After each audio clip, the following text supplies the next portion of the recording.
how long do I have so I can prepare. In a special report called The Power of One, a young York County mom exclusively shares her journey as she lives with terminal breast cancer. Hello, I'm Tasmin Mahfouz. Trisha Lane is a 34-year-old mother to 3 children, and she tells me her fight to the end is to spread one message: self-advocate for your health. It's so unfair to us that we have to grow up. Like, everyone gets to see their mom grow old and them take care of us, see their grandchildren, them smiling and all this. But like I said, if she goes tomorrow, what do I have to show for my love? What did I get to say my goodbye? Okay. Happy birthday. On her daughter's second birthday, Trisha Lane finds out she has breast cancer. I couldn't breathe. I couldn't understand what was happening. It felt like the world was just pulled out from underneath of me and was caving in. A week later, she finds out her breast cancer has already progressed to stage 4, metastatic breast cancer, a terminal diagnosis. And now I realize that at 31 years old with 3 children, I wasn't going to survive breast cancer. Trisha's 3 kids, now 17-year-old Landon, 13-year-old Liam, and 6-year-old Kenley, were called for a family meeting. It wasn't like, oh, she's got cancer, we can fix this. It was like, oh, she's got cancer, she's gonna die. But this part of Trisha's story really starts 3 years earlier in 2017, when she first told doctors about her symptoms. My body was just telling me, like, Trisha, something is wrong with you. You need to figure it out. Just physically was breaking. There were symptoms that I was experiencing, like brain fog, disassociation, a lot of pain. I had lost weight, my hair was falling out. But checkup after checkup, I was told that, there was nothing physically wrong with me, blood work looked good, and that they just felt I was depressed or maybe dealing with some anxiety and to seek therapy. So I had actually started what would be a 3-year journey in therapy versus finding out that I actually was living with breast cancer. Then in 2018, while she was breastfeeding, she felt a lump. She told me that it was just a clogged milk duct, that she didn't feel anything that led her to believe it was anything more than that, and that I should not worry about it unless it gets bigger or it starts to cause pain. I left the office feeling very leery because she hadn't noted anything, and again, I just felt very dismissed, like nothing was going to happen, and so I think that was probably the day that I had given up. Trisha is not alone. A survey on patient experience finds 52% of individuals in the United States feel their symptoms are ignored, dismissed, or not believed when seeking medical treatment. And for Trisha, the consequence is her life. I think that healthcare has become a revolving door, which is why I scream advocacy all the time to people, because if you don't, no one will. Use an ultrasound to supplement. We asked WellSpan's breast cancer surgeon, Dr. Jamie Sotkin, who is not Trisha's doctor, how a woman should speak up about her health. I think it's really important, and I think every woman really deserves to be cared for by somebody that they trust, right? And that they have a rapport with.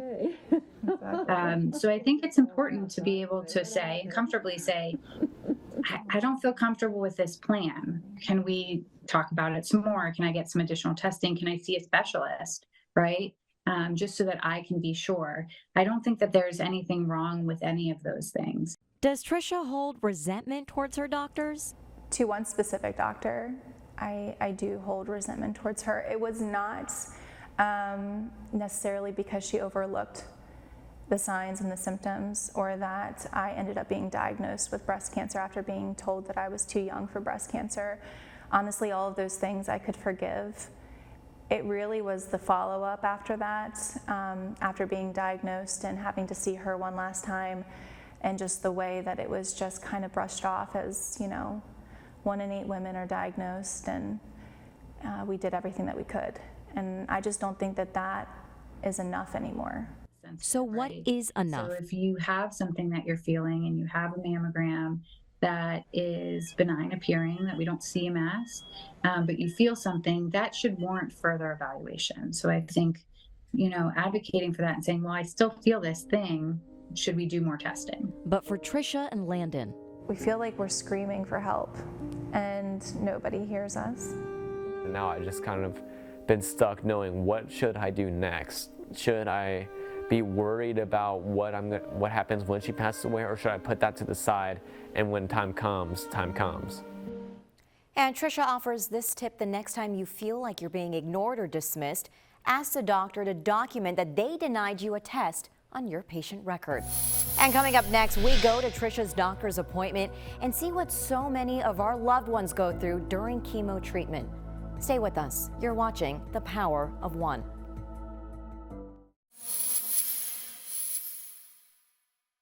Fear is a real emotion, and it's okay to feel that. It's okay to process it. But at the end of the day, I come in here knowing that I need to do this for what's best for me and for my children. We've been following the story of Trisha Lane, a young mother of 3 who has stage 4 terminal cancer. In part 2 of The Power of One, we had exclusive access to Trisha's doctor's appointment to see what treatment looks like for a terminal cancer patient. Today would be chemo treatment number 71. Each treatment just gets harder and harder. Scans did show that we were dealing with a pretty heavy progression. 2 spots in my lung on the left side, another spot on my right lung. The cancer's back in my hip and in my ribs. I leave each chemo treatment knowing that I'm going to have to come back in 3 weeks. And this is going to go on until I pass away. Trisha started fighting terminal cancer 4 years ago. She's not battling it alone. Her children are by her side. I think Landon and Liam have a harder time because I think they understand the disease more now. So they know that another treatment means that I'm closer to the end of my journey. This walk is becoming routine for Trisha, walking through the doors of the Cancer Care Associates of York. Hello.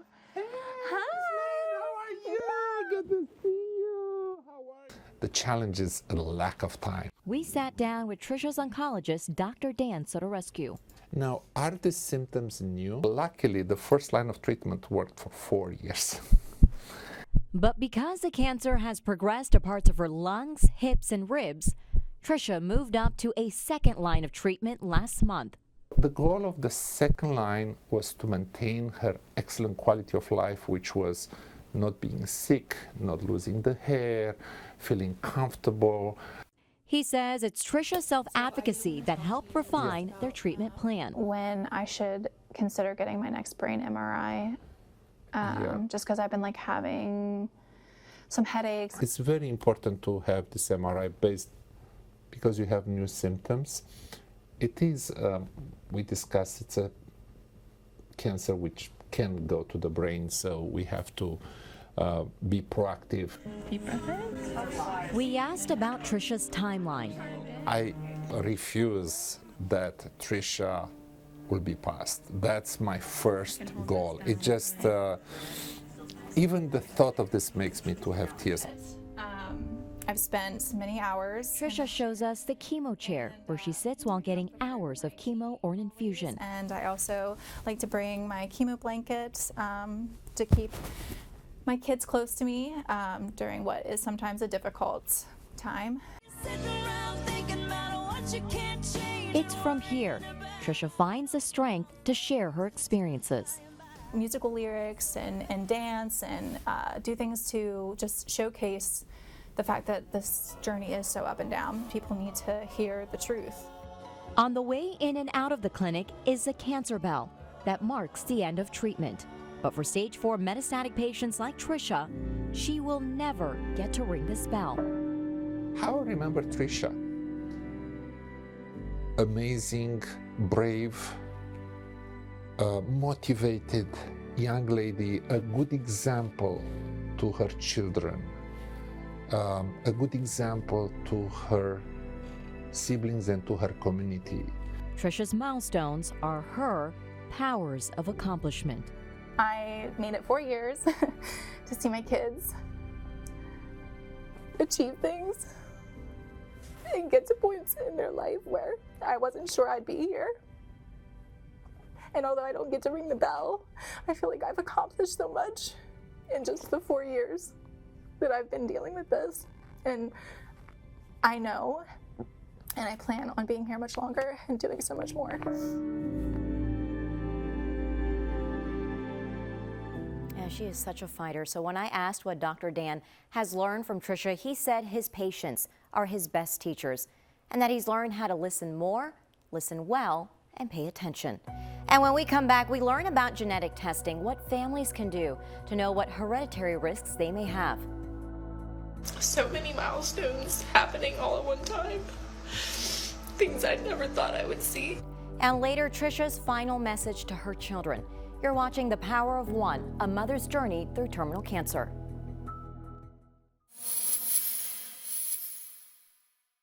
I can't imagine putting myself in her shoes, but she's taken a horrible situation and she's somehow managing to find a way to live through it and do it with grace and inspiring so many people. We're watching the journey of Tricia Lane, a young mother with terminal cancer. And in part 3 of The Power of One, we take a deeper look into genetic testing, what it is, how to ask for it, and why it's important to know what risks your DNA may carry. Genetic testing is becoming a life-saving tool for cancer treatment and prevention. It allows us to do extra screening and possibly do preventative surgeries, which would ultimately potentially prevent a cancer from happening in the first place. It's a test that Tricia says could have made a difference for her. I had also let her know that my father had passed away from pancreatic cancer and that he was BRCA positive, which is a gene mutation. I feel like immediately that should have sent up a red flag, or at least opened the door to a conversation. Gene mutations BRCA1 and BRCA2 are considered high-risk genetic abnormalities that carry a higher risk of developing breast cancer. And after her stage 4 terminal cancer diagnosis, Tricia finds out she has a CHEK2 gene mutation, one that causes a moderate risk of breast cancer. Go get that genetic testing. If you have it or not, go get it. It's so important, and I never realized that until now. Let's say right now, if I have cancer and I don't get my genetic testing, I'm gonna be in the same boat as my mom. The hardest part for cancer patients is the unknown. That was the same thought gynecological oncology nurse Kelsey Kendick had. She was a teenager when her mother passed away from cancer. My mom was a healthy 45-year-old woman who had regular mammograms every year. And one year she went and she had a bad mammogram, got a cancer diagnosis of triple negative breast cancer. And that quickly, it was maybe 18 months later, and she died Christmas Eve. Then after feeling a lump at 16, Kelsey did her own research. I'm gonna get tested, and if I have this gene, I'm getting my breast removed. And people thought I was crazy. Years later, a genetic test revealed she had the BRCA gene. And in January of 2018, at 24 years old, Kelsey had a prophylactic or preventative mastectomy. I didn't think that sitting around and waiting, it just wasn't an option for me. I couldn't do it.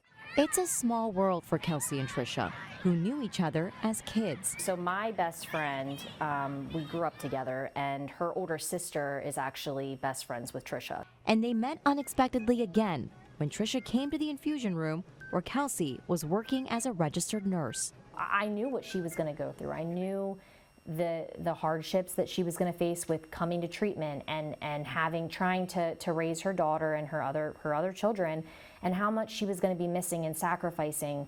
Both say it was a full circle moment, seeing the differences in their experiences. It's always been hard for me to see young people in the infusion room, and it's even worse when it's someone that you know. WellSpan's genetic counselor Amanda Matchett says science and technology have evolved to where labs detect more than 99% of mutations with accurate and reliable results. When I first started, we were really only maybe looking at the BRCA genes, where now we're able to test, 75 genes at once.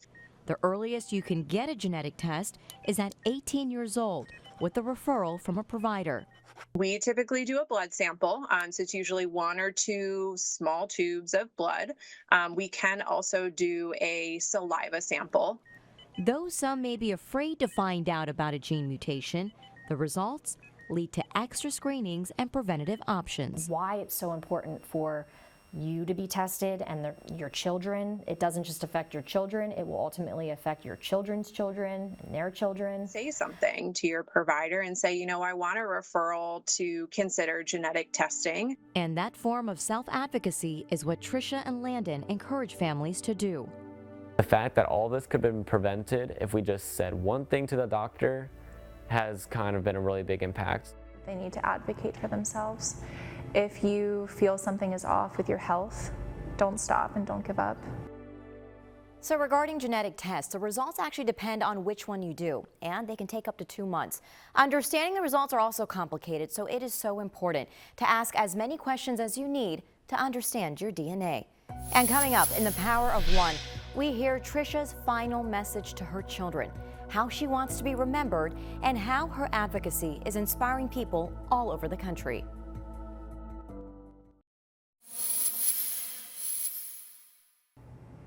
When I was first diagnosed, I was so scared to die.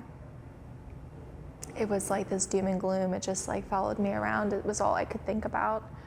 Now, being 4 years in, I think that death will actually be the easiest thing that I do. She is so brave. We're sharing the journey of a young mom with a stage 4 terminal cancer diagnosis. And in our final story in the series The Power of One, we share how Tricia Lane has turned her pain into purpose and her message to her children. I just want them to remember how special they all are, and that we took something that was meant to break us and we turned it into power and into love and into purpose. Tough conversations for this young family. Love you. Tackling a terminal cancer diagnosis. So we have created a bucket list as a family. Tricia wants to be there for every milestone and posted this message to her children on TikTok. This is a video for my kids to watch someday. So many milestones happening all at one time. Things I never thought I would see. Speaking directly to her oldest son, 17-year-old Landon, who graduates high school this year. I am incredibly proud of you and everything you've accomplished and all the efforts that you've been putting in around the house to be strong and dependable. Her middle child, Liam, is in his last year of middle school. I'm so thankful for how close we have gotten the last couple years. I know that there was always just a little bit of distance between us, being the middle child. And I'm so proud of you. You're such a great person. You're a good human. And sweet Kenley started her first year of kindergarten. You just love to take care of people and you love to make sure everybody's okay. And I am thankful for you. I want my kids to remember me as just their mom, somebody that loved them endlessly. I want them to know that